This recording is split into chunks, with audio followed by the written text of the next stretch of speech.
kings with chains. Dishonor have all his saints. Praise the Lord. Praise the Lord. Sing to him a new song. Hey everyone, Rendan here. So right off the bat, I want to talk about the title of this video. Is Birth of a Nation 2016's 12 Years a Slave? And the answer is no, not at all. And we'll talk about that more in detail a little bit later, but I want to get to the positives of this film first, before we start breaking it down into why I didn't like it, what I thought could have been better, all that kind of thing. So right off the bat, you will notice that it is very well directed and shot, which is probably the most prominent plus of this movie. It is gorgeous to look at. And for Nate Parker, who was the director, this is his first film that he's ever done. So props to you for making a great first feature, at least looks-wise, because his hand really seems sturdy with this movie. He really seems like he knows what he's doing behind the camera. He really seems like he's been doing this for a while. And the score is great. The score is probably my favorite part of the film, even though it looks and sounds great and all that stuff. It's shot very well, all that. I think the score is actually my favorite part. It's fantastic. Oh, I hit my light. I'm sorry. And the performances in this film are pretty well done. Everyone from the lead to the extras really seem like they wanted to be there. They really seem like they cared about the subject matter and they gave it their all, and I commend them for that. But when you get a film like this, like Birth of a Nation or 12 Years a Slave or anything along these lines, there are always going to be people that separate these kind of movies into two categories.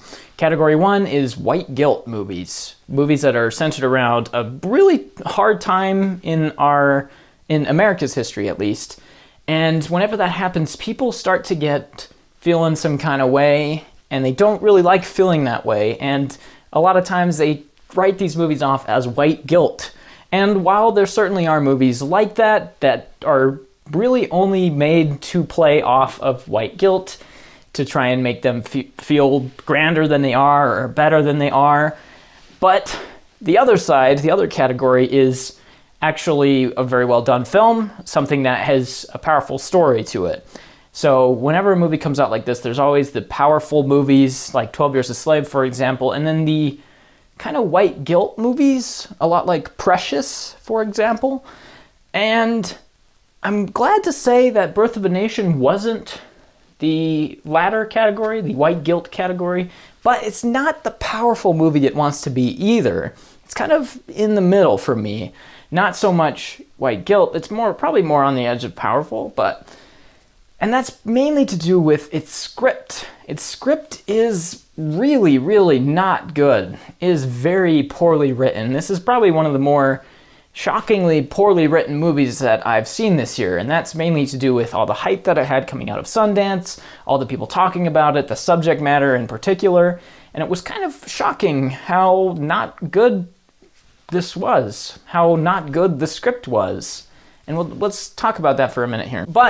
And before we talk about it though, I want to commend the movie for not going the white guilt route. While I was watching it, I got the sense that they were really trying something. They were really trying to make a movie and not a politically agendaed kind of mess.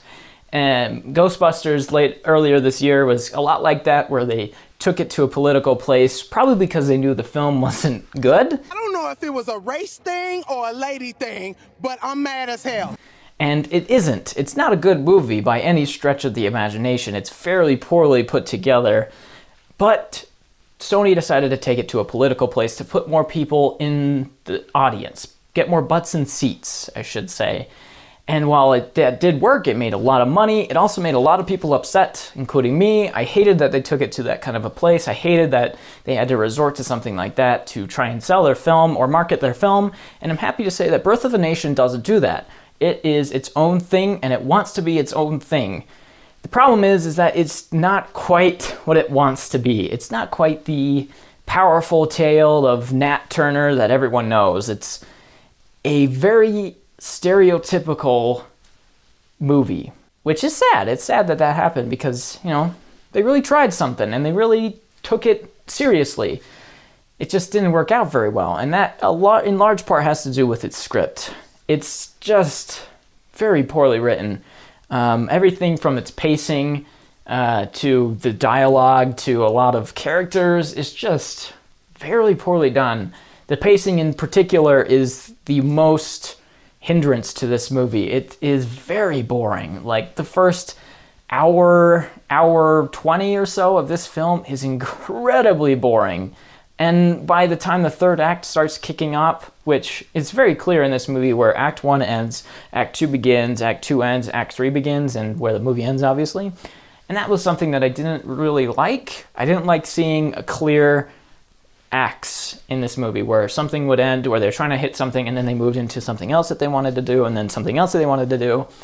And it felt very choppy in that sense. It felt like they wanted to tell a couple different stories and they weren't able to fuse them at all. The film starts off with a bizarre sequence where the mom of Nat Turner and Nat Turner run into the woods or something, and then they find this cult. They're all like white and they're in the woods and they're like dancing around a fire, and then they say that the kid is born to be a leader, and then the scene ends and the movie begins, like the real movie. And I was sitting there thinking, like, what does this have to do with anything? Why is this even in the movie? We don't need the movie to tell us that this kid is going to be a leader. We know that going in. Why is the movie telling us something we already know? And so that was kind of frustrating to see, that the movie didn't really, right off the bat, didn't really take its audience too seriously. And then it kind of goes into a story about how the kid was born and how he was born into this life, and how he then grows up and becomes a preacher and finds a girl. And that was all the first act of the movie, which is, 30, 45 minutes of the film. And it's so stale. Nothing happens. Seriously, nothing happens. They could have told this story in a montage form, 2 or 3 minutes tops, and I would have been perfectly happy with that. But nope, they wanted to tell us the full story from start to end, and it made it so boring. I was sitting in the theater just twiddling my thumbs, finding anything to do, trying to check my watch, looking at the other people in the theater, of which there were only 2. It was me and 2 other people, and it's opening day, guys. It's kind of sad that this film only had 3 people in an audience at 3 o'clock in the afternoon. But let's talk about the characters really quick. Nat Turner is, of course, the main character here, and he is very hit and miss for me. They build him up as a man of God, and he follows his commandments, and he preaches to people, and he's a good guy, and his plantation owner really likes him, and they have a good relationship. And that's it. Aside from what the film tells us at the beginning with the cult thing, and how he's a big, great warrior, and he has like 3 marks in his chest signifying certain attributes, other than that, you think there's nothing that makes him a character. There's nothing that makes him a person or makes him feel real. He feels like a plot device. He feels like the film needs him to do this thing later in the movie, and that's all he is. And that really takes the steam out of this movie for me. And that's mainly because he is the cornerstone of this movie. If he is not good, if we don't care about him as an audience, the film falls apart. And that's exactly what happens with Birth of a Nation. I don't care about him. I didn't care about him. I didn't care about his wife. I didn't care about anybody in the movie.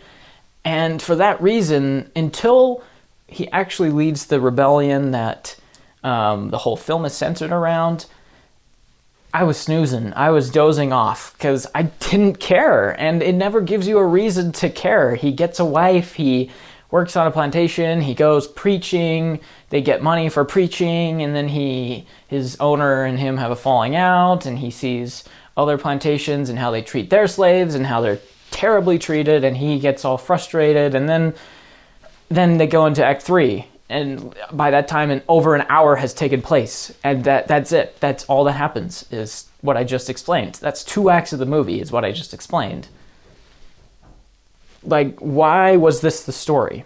Why was it told like this? Why was this the central piece of the film? Why wasn't the rebellion the thing? That's what it's marketed as, but it's just not. The rebellion takes like 10 minutes of the film. And this is one of the most important pieces of history in American history. and it's treated like any old typical, stereotypical slavery movie. Doesn't do anything different than that. All it does different is that it's a true story. That's the only thing that it does differently than every other black stereotype slavery movie that I've seen. It's just poorly done, and it's very depressing to see that. It's very depressing to see a movie that's based on a true story, based on an actual event that's important in our history, just be treated as if it was any run-of-the-mill story. And that is why this film ultimately just falls on its face at the end. It just falls so flat. It tries to give this powerful, emotional, tear-jerking ending, and it falls so hard on its face. I just didn't feel anything for this guy. I didn't feel anything for the movie. I'm certainly not going to buy it when it comes out. It's just sad to see that this story was treated like this, and how it was very unevenly paced. There's no characters. It's poorly written. It's poorly handled. It's just a jumbled mess of set pieces and emotional scenes happening, people getting beat up, people getting whipped, and it's just, there's nothing to it. There's really nothing to this movie. Aside from how well made it is, there is no reason to see Birth of the Nation, and that is probably the most disappointing thing I've said this year, that it's just so disappointing, this movie. There's nothing else to say about it other than I can't really recommend it. I can't really recommend it. It's not well done enough to recommend to people that like movies to go see for its technical aspect. It's not performed well enough to tell actors to go see, to take notes about performances. It's not well written enough for people to go and get an experience out of. It's just there. It's just a movie. So in the end, I would give this a solid 6 out of 10. Again, if you want to see it, if you've been dying to see it like I have since it was hugely praised at Sundance, go see it. Just don't pay $10, $11 for it, because it's not really worth it. You will leave feeling not only disappointed about the movie, but disappointed that you spent a meal's worth of money on something that doesn't do anything new or original.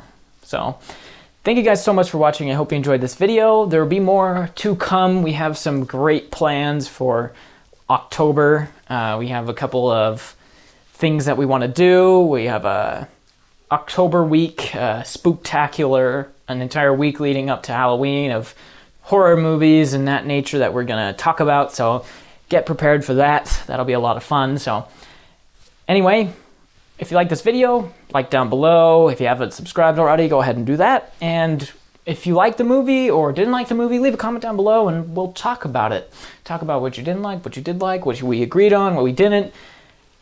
Whatever you want, I guess. Doesn't really matter to me, whatever you want to talk about. So again, this is the third time I'm saying this, I think. Geez.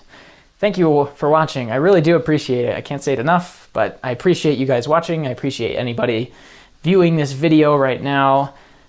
So, okay, I'm done. See you in the next video. Bye-bye.